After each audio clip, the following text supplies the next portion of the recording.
आज हम चर्चा करेंगे कृष्ण जन्माष्टमी महोत्सव की। कई लोगों के मन में संदेह है कि 6 को जन्माष्टमी मनाएं या कृष्ण 7 तारीख को जन्माष्टमी मनाएं, तो इस विषय पे भी हम चर्चा करेंगे। और जन्माष्टमी का व्रत सनातनियों को क्यों रखना चाहिए, पूरा व्रत क्यों रखना चाहिए, क्या इसका फल है, कई विषयों में कई पुराणों के प्रमाण को लेकर मैं आप सबके सामने प्रस्तुत हूं।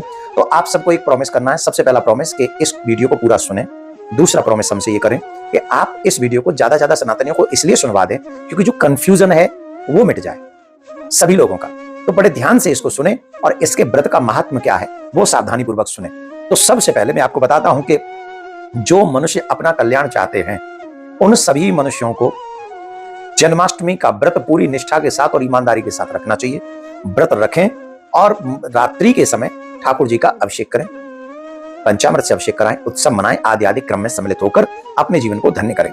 अब इसमें जो जन्माष्टमी का व्रत रखते हैं, पहले हम व्रत की बात कर रहे हैं, उत्सव की नहीं, उसका महत्व क्या है मैं बता देता हूं। ब्रह्मवर्त पुराण में यमराज धर्मराज सावित्री से कहते हैं, हे देवी, जो इस भारतवर्ष में जन्म लेता है मनुष्य बनता है, और मनुष्य बनने के बाद जो भी प्राणी जन्माष्टमी का व्रत करता है, श्री कृष्ण जन्माष्टमी का व्रत करता है, वह इसी जन्म में अपने विगत 100 जन्मों के जो पाप हैं, एक जन्माष्टमी का व्रत करने पर उसके 100 जन्मों के पाप नष्ट हो जाते हैं। दूसरा, भविष्योत्तर पुराण में भगवान श्री कृष्ण कहते हैं युधिष्ठिर से, धर्मराज से, हे युधिष्ठिर, जो मनुष्य एक जन्माष्टमी का व्रत मनुष्य जीवन प्राप्त करके एक जन्माष्टमी का व्रत करता है, वो 20 करोड़ एकादशियों का फल प्राप्त कर लेता है। यही बात अन्य शास्त्रों में ब्रह्मा जी भी कहते हैं। वायु पुराण में भी यही बात आती है कि जन्माष्टमी को व्रत करने का बहुत बड़ा फल है। जो मनुष्य जन्माष्टमी के दिन अन्न इत्यादि खा लेता है, व्रत नहीं करता है, वह नरकगामी होता है, उसे नरक जाना पड़ता है। और जो मनुष्य एक जन्माष्टमी का जो व्रत करता है, उस मनुष्य की 21 पीढ़ियां तर जाती हैं। 21 पीढ़ियां तार लेता है, वो अपने कुल की 21 पीढ़ियों को तार लेता है। इतना बड़ा एकादशी का महात्मा है। भविष्य पुराण में आता है कि जन्माष्टमी का व्रत करने वाला जो अकाल मृत्यु होती है उससे बच जाता है।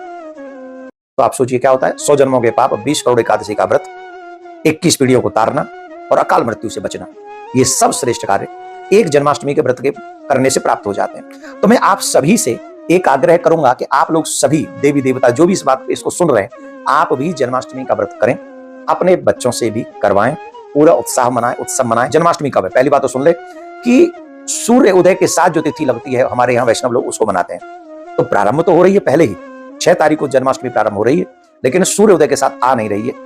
और 7 तारीख को वो जो जन्माष्टमी है, वो 7 तारीख को शाम 4 बजे तक जा रही है, अष्टमी जो जा रही है। तो इसलिए हम लोग 7 तारीख को ही जन्माष्टमी महोत्सव बड़ी धूमधाम से मनाएंगे। प्रिया कांजू के मंदिर में 7 तारीख को ही जन्माष्टमी महोत्सव मनाया जाएगा। तो जो मनुष्य व्रत करते हैं उन्हें क्या करना चाहिए, उन्हें नमक नहीं खाना चाहिए, उन्हें अन्न नहीं खाना चाहिए।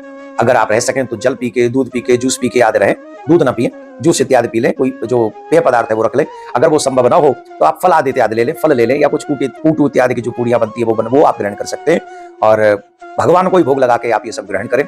दूसरा, जन्माष्टमी के व्रत में कभी भी गलती से अन्न नहीं खाना चाहिए। सामर्थ्यवान लोगों को कभी भी अन्न नहीं खाना चाहिए। अब प्रश्न ये उठता है कि जन्माष्टमी के व्रत को खोलें कब। उत्तम विधा यही है, श्रेष्ठ विधा यही है कि सूर्य उदय हो जाने पर दूसरे दिन हमें वो व्रत खोलना चाहिए। कई लोग प्रसाद लेकर 12 बजे के बाद, जन्माष्टमी के 12 बजे के बाद में वो खोल लेते हैं, लेकिन उत्तम विधा यही है कि सूर्य उदय जब हो जाए उसके बाद नेक्स्ट डे हमें वो व्रत खोलना चाहिए। और जो पूजन का समय है, पूजन का जो मुहूर्त का समय है, वो आप लोग बड़े ध्यान से सुन लें। पूजन का समय 12:02 से 12:48 तक रहेगा, जिसमें आप पंचामृत से अभिषेक इत्यादि करेंगे, उत्सव मनाएंगे।